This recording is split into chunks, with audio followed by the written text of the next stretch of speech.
Hi, welcome to my channel. ಈ ಸೊಪ್ಪನ್ನು ನೀವು ನೋಡೇ ಇರ್ಬೋದು. ಇದು ಬಸಳೆ ಸೊಪ್ಪು. ಇದನ್ನು ಮಲಬಾರ್ ಸ್ಪಿನಿಚ್ ಕೂಡ ಅಂತಾರೆ. ಇದು ಆರೋಗ್ಯಕ್ಕೆ ಬಹಳ ಒಳ್ಳೆಯದು. ಇದನ್ನು ಸಾರು ಹೇಗೆ ಮಾಡೋದಂತ ತೋರಿಸ್ತೀನಿ ನಾನು. ಇದರಲ್ಲಿ ವಿಟಮಿನ್ ಎ ಇದೆ ಮತ್ತು ನಮ್ಮ ದೇಹಕ್ಕೆ ತಂಪು ಕೂಡ. ಇದು ಬಾಡಿ ಹೀಟನ್ನು ಕಂಟ್ರೋಲ್ ಮಾಡುತ್ತೆ.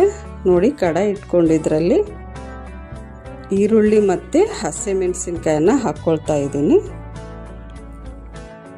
ಇದು ಇಮ್ಯುನಿಟಿ ಬೂಸ್ಟರ್ ಕೂಡ. ಇದರಲ್ಲಿ ಐರನ್ ಮತ್ತು ಪೊಟ್ಯಾಷಿಯಮ್ ಕೂಡ ಇದೆ. ಪೊಟ್ಯಾಷಿಯಮ್ ಇರೋದ್ರಿಂದ ನಿದ್ದೆ ಕಡಿಮೆ ಇರೋರು, ಸ್ವಲ್ಪ ಜನಕ್ಕೆ ನಿದ್ದೆ ಚೆನ್ನಾಗಿ ಬರಲ್ಲ, ಅವರು ಇದನ್ನು ವಾರಕ್ಕೆ 2ರಿಂದ 3 ಸಲ ಯೂಸ್ ಮಾಡೋದ್ರಿಂದ ನಿದ್ದೆ ಚೆನ್ನಾಗಿ ಬರುತ್ತೆ.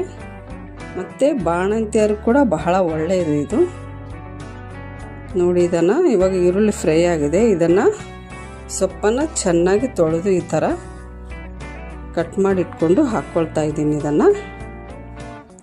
ಇದು ಭಾಳ ಫಾಸ್ಟಾಗಿ ಫ್ರೈ ಆಗಿಬಿಡುತ್ತೆ. ಇದು ಪಾಲಕ್ ಹೇಗೆ ಆಗುತ್ತೆ ಅಲ್ಲ, ಆ ಥರನೇ ಇದು ಕೂಡ ಜಲ್ದಿಯಾಗಿ ಆಗಿಬಿಡುತ್ತೆ.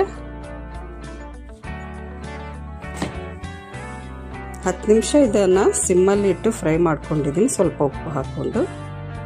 ನೋಡಿ, ಇದು ದಾಲ್ ಪ್ರಿಮಿಕ್ಸ್. ಇದರದ್ದು ವಿಡಿಯೋ ನಾನು ನನ್ನ ಚಾನಲಲ್ಲಿ ಹಾಕಿದ್ದೀನಿ. ಹೊಸದಾಗಿ ನನ್ನದು ವಿಡಿಯೋ ನೋಡ್ತಾ ಇದ್ದರೆ ನೀವು ಹೋಗಿ ಚೆಕ್ ಮಾಡ್ಕೋಬೋದು ನನ್ನ ಚಾನಲಲ್ಲಿ. ನಿಮಗೆ ಭಾಳ ಯೂಸ್ ಆಗುತ್ತೆ ಇದು. ನೋಡಿ, ನೀರು ಹಾಕ್ಕೊಂಡು ದಾಲ್ ಪ್ರಿಮಿಕ್ಸ್ ಹಾಕ್ಕೊಂಡಿದ್ದೀನಿ ನಾನು. 5 ಸ್ಪೂನ್ ಹಾಕ್ಕೊಂಡಿದ್ದೀನಿ. ನೋಡಿ, ನೀವು ಬೇಕಾದರೆ ನೀರು ಎಷ್ಟು ಬೇಕೋ ಅಷ್ಟು ನೋಡಿ ಹಾಕ್ಕೊಳ್ಳಿ. ಕಂಟಿನ್ಯೂಸ್ ಆಗಿ 10 ನಿಮಿಷ ಇದನ್ನು ಈ ಥರ ಮಿಕ್ಸ್ ಮಾಡ್ತಾ ಇರಬೇಕು. ನೋಡಿ, ಇದು ಸ್ವಲ್ಪ ಗಟ್ಟಿಯಾಗಿ ಈ ಥರ ಆಯಿತು. ಸೊಪ್ಪಿನ ಸಾರು ಅಂದರೆ ಸ್ವಲ್ಪ ಗಟ್ಟಿಯಾಗಿದ್ರೇ ಚೆನ್ನಾಗಿರುತ್ತೆ. ನೀವು ಬೇಕಂದರೆ ಸ್ವಲ್ಪ ನೀರು ಹಾಕ್ಕೋಬೋದು ಇದರಲ್ಲಿ.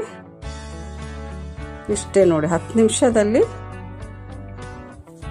ಬಸಳೆ ಸೊಪ್ಪಿನ ಸಾರು ರೆಡಿ ಆಯಿತು.